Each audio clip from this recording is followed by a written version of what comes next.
Hello, my beloved herd. Today, we're not just talking about lore or power scaling. No.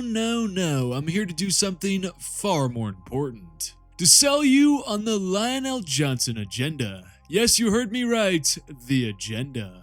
Some might call it heresy, others might call it pure fact, but this agenda is built on cold, hard stats, canon excerpts, and feats that prove that the Lion is one of the strongest Primarchs in the current setting of 40k, no matter his current, aged state. And yes, that means I think he's beyond Rabute Gilliman, Corvus Corax, or dare I say, even some of the Demon Primarchs. This man has feats and statements that put him on par with Angron in raw strength, can move as fast as Jagatai Khan, and may very well be the best duelist of all the Primarchs. By the end of the video, you'll either see the Lion agenda in full glory, or well, let's just say you might wake up tomorrow without a planet.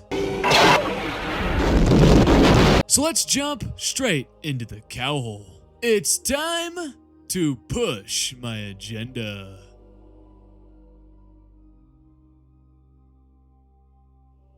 So before I start selling you on it, what exactly is an agenda? In the world of power scaling, an agenda is essentially when an individual, like myself, pushes a very specific narrative to make their favorite character look stronger than everyone else, while conveniently ignoring anything that might suggest otherwise. Sometimes agendas are ridiculous, sometimes they're pure cope, but sometimes they're actually well supported by lore and facts. If you clicked on this video, I imagine you already know what this means, because I will be shamelessly shoving it down your throats throughout this video, as what can only be described as the Lion El Jonson agenda. Now before anyone starts typing an essay in the comments, let me be very clear about what I am and what I am not arguing here. I am not claiming that Lion El Jonson can rival the Emperor, and I am certainly not arguing that he can defeat God Emperor Horus at the height of his power. That level of power exists in a completely different weight class, and no Primarch is realistically competing with that. What I am arguing is that Lion El Jonson in the current era of Warhammer 40k might actually be one of the strongest Primarchs, let alone the strongest Primarch even when compared across the entire spectrum of Primarch power levels. That means when you place him next to a Loyalist Primarch like Rabute Gilliman, or even when you look at the warp-enhanced or demonic versions of the Traitor Primarchs, the Lion still has feats, statements, and combat performances that suggest he belongs at the very top of those conversations. When you examine his strength, speed, instincts, and especially his dueling ability, there is a very real argument to be made that the Lion might be one of the most dangerous Primarchs the Emperor has ever created. That is the agenda I will be pushing today. Over the course of this video, we are going to go through feats, excerpts, and statements that help build this case piece by piece, and by the end of this video, you will witness two things: a falling cow glazing the hell out of Lion El Jonson,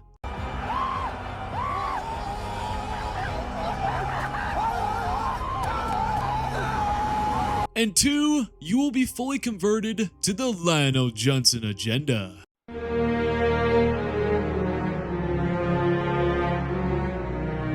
Without further ado, let's get into it.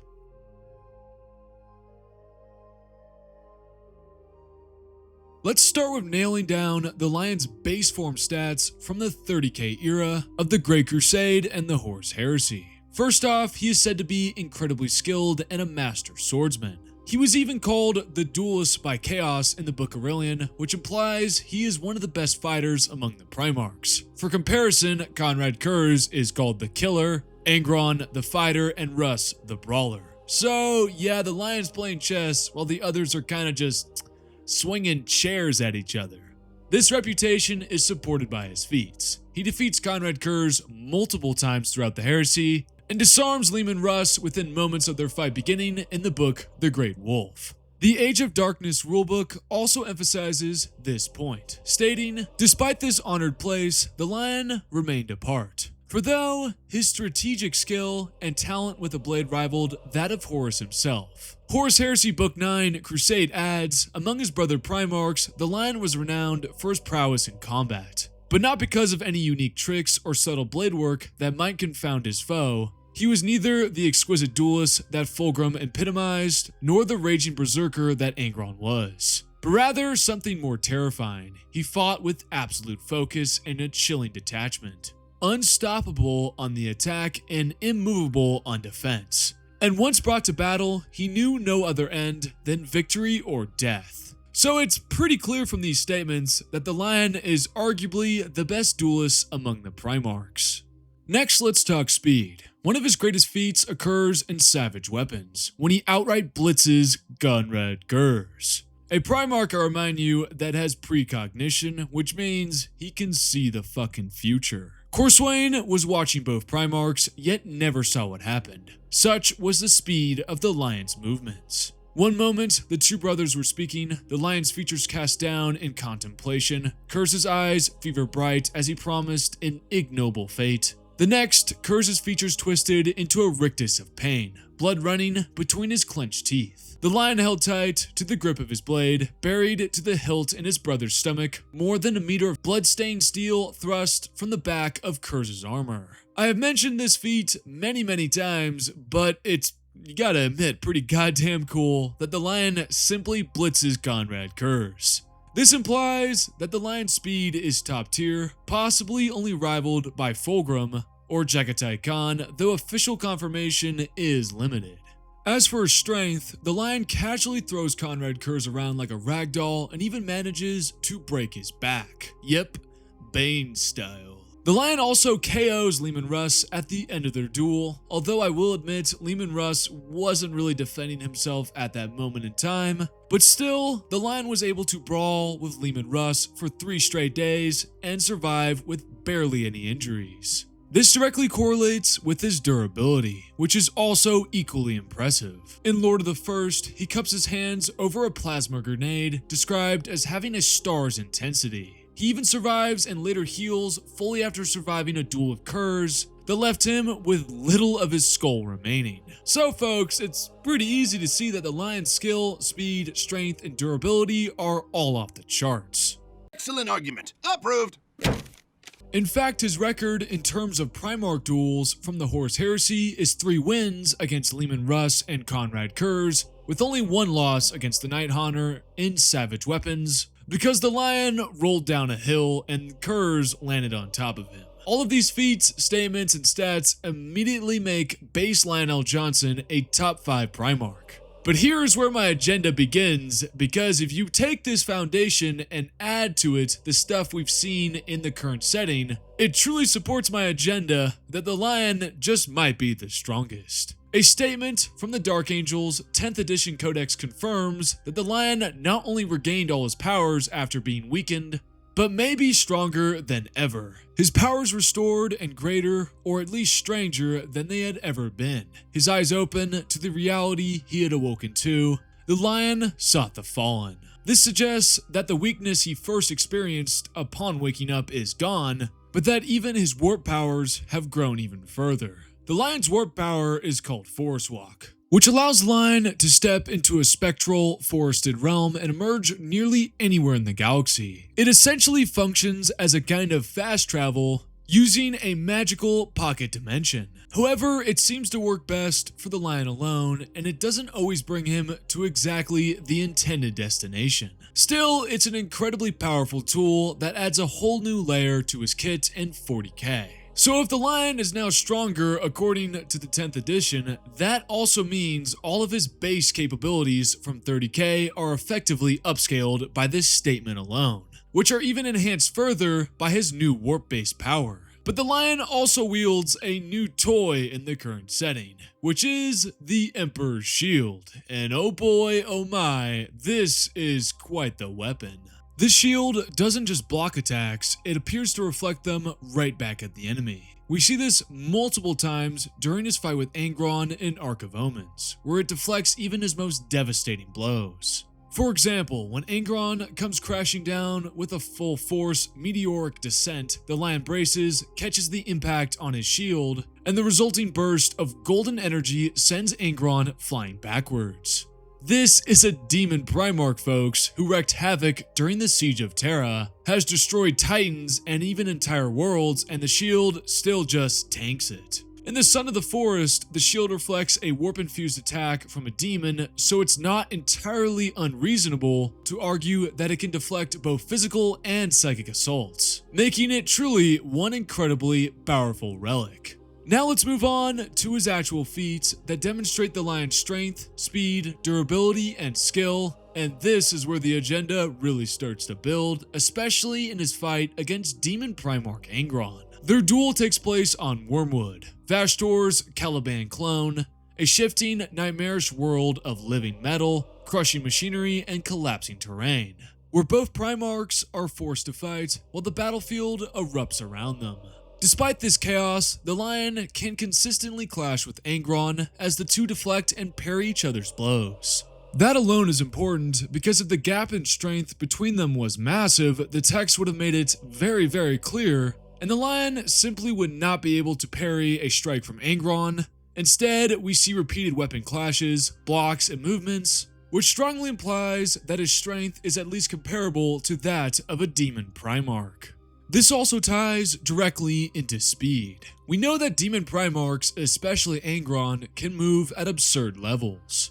In Slaves to Darkness, Angron makes space and time fold as he moves. His form becomes a blur that is almost impossible to track, but the Lion is still able to keep up. He manages to react to nearly every strike, tracking and countering blows that should be far beyond mortal perception. There is a moment where Angron does catch him off guard, but even then, the Lion still perceives the attack in time, bringing up the Emperor's shield at the last possible instant to block the incoming blow. That means his perception and reaction speed are incredibly high, even if he may not be outright faster. I will say this probably means the Lion is slower than Sanguinius at his absolute peak during the Siege of Terra, because Sanguinius moves at the speed of light during his fight with Horus Lubrical, but thankfully for my agenda, and unfortunately for the Blood Angel fans, he's dead. Thank God for that.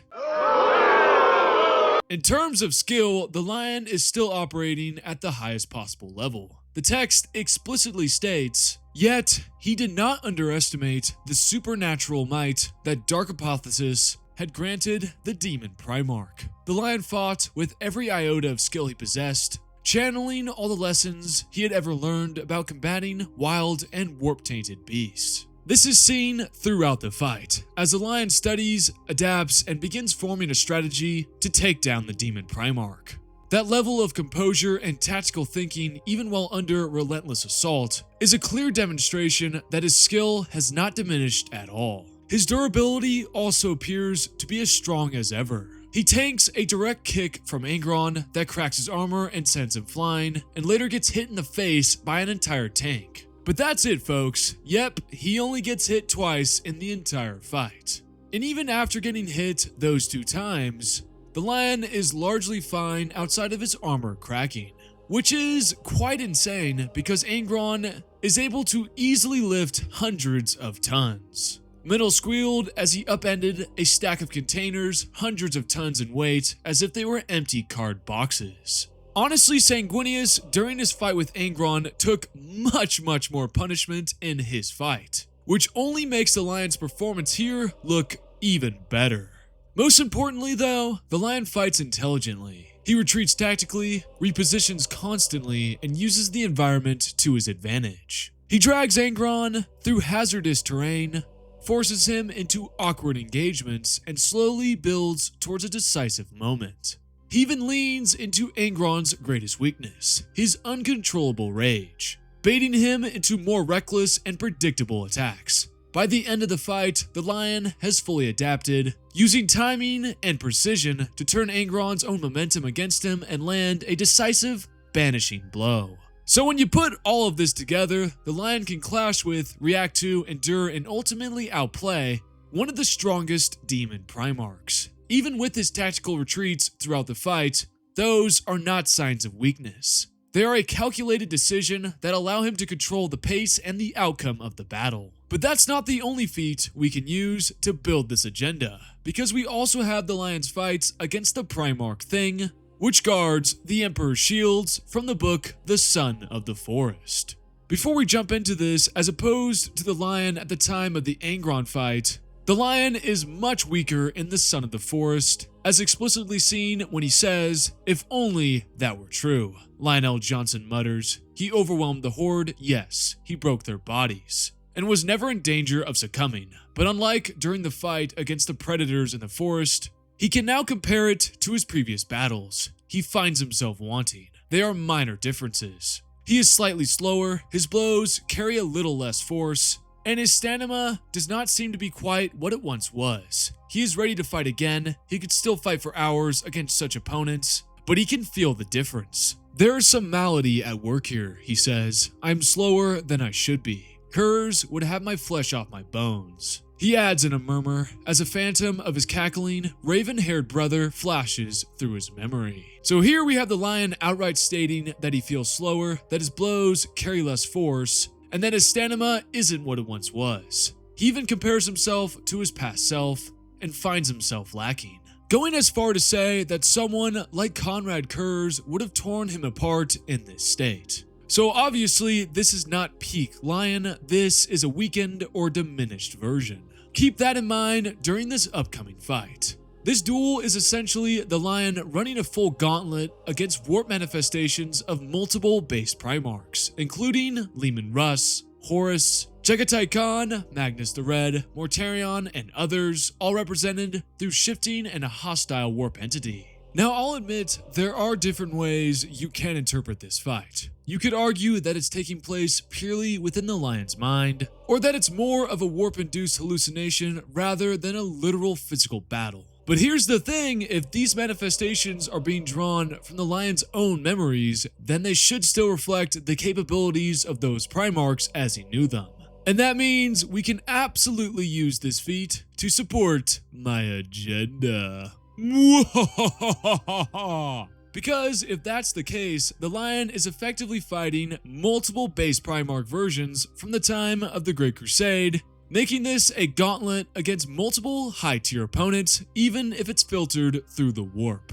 From a strength perspective, the lion is still able to physically contend with them, trading blows, throwing them, and resisting their attacks. He isn't getting instantly overpowered even in his weakened state, which already tells you his baseline is absurdly high. He's grappling with beings replicating the base Primarchs who can lift hundreds of tons and toss tanks, yet he's still hurling Leman Russ into columns and knocking others off balance. Even diminished, he remains clearly relative. In terms of speed, things get even more impressive. The lion is reacting to attacks from multiple angles, dodging, countering, and repositioning in real time. He's also dealing with forms like Jagatai Khan, known for his extreme speed and still managing to respond. Yes, he slows down as the fight progresses, but the fact that he can keep up at all while weakened and being jumped by multiple 30k level Primarch opponents says a lot about his reaction speed and combat awareness. And even in this weakened state, his skill is still at peak performance. He's actively countering, adapting, and fighting intelligently, sweeping opponents, using dirt to blind Mortarion, breaking grapples, and constantly adjusting mid-fight. Durability is another major point. Throughout the entire fight, the lion is getting battered, punched, kicked, slammed into structures, thrown around, and even impaled by a curse form. Yet, he keeps getting back up. The damage is clearly affecting him, but he never stays down. He continues fighting, resisting, and pushing forward. And most importantly, he still wins. Once he claims the Emperor's Shield, the dynamic completely shifts. When the curse-like entity attacks, the lion blocks effortlessly, and the shield, an anathema to the warp, outright annihilates the warp entity. A weakened lion, who is slower, less powerful, and with reduced stamina, is still able to fight evenly with the base Primarchs. Then when you scale that back up to his full strength in 40k, especially with the addition of the Emperor's Shield, you can kind of see why my agenda is 100% correct. It may even be 120% correct at this point. You're goddamn right. Outside of those two major fights, Lion El Jonson keeps stacking smaller but still very telling feats that reinforce just how absurd he is. In the 10th edition Dark Angels Codex, he's shown casually one-shotting a Hive Tyrant, and on top of that, his speed is portrayed as borderline perception breaking. To him, a Space Marine attacking, with split seconds stretching into what feels like hours to the Lion. That kind of speed, combined with his ability to instantly read any opponent's strengths and weaknesses, makes him efficiently lethal. Add in the Codex statements describing him as one of the greatest warriors of humanity, defined by unmatched martial skill, tactical brilliance, and absolute loyalty, and you're looking at a Primarch who excels in every category that actually matters in a fight. When you layer that onto the Angron and Primarch Thing fights, the picture becomes clear, fellas. The argument that the Lion surpasses all of the base Great Crusade Primarchs is quite easy to see, and that he easily scales over someone like Rabute Gilliman, who has struggled against every single demon Primarch he has fought.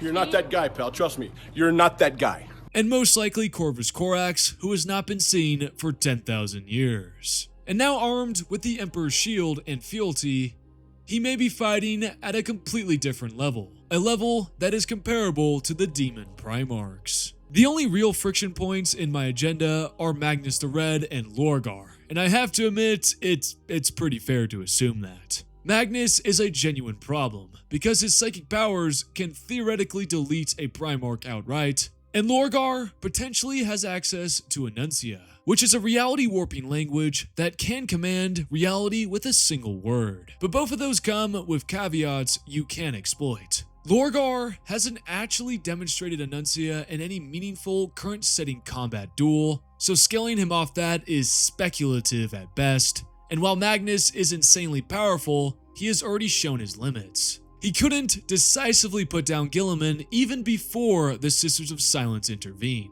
And that is Gilliman, who is, quite simply put, a bum. That opens the door for the Lion to do what he does best. Survive the initial onslaught, deflect or mitigate with his gear and reactions, close the distance, and turn the fight into a melee, where Magnus absolutely does not want to be. So when you weigh everything, feats, scaling, equipment, and matchups, Lion El Jonson consistently comes out on top more often than not. So let me ask you fellas, do you agree with my agenda? Did I convince you? Are you fully bought on to the Lion ship?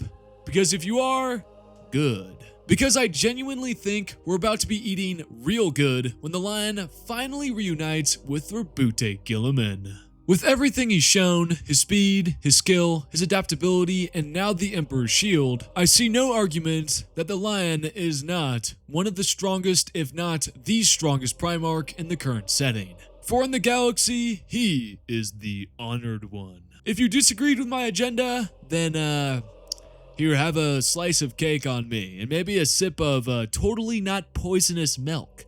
Here, enjoy them, free of charge.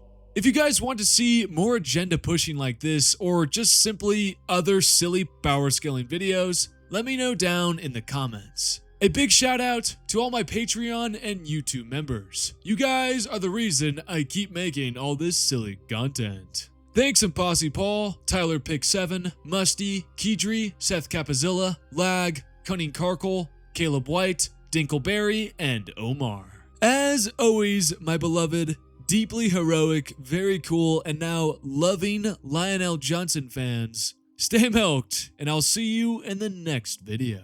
I am the milkman. My milk is delicious.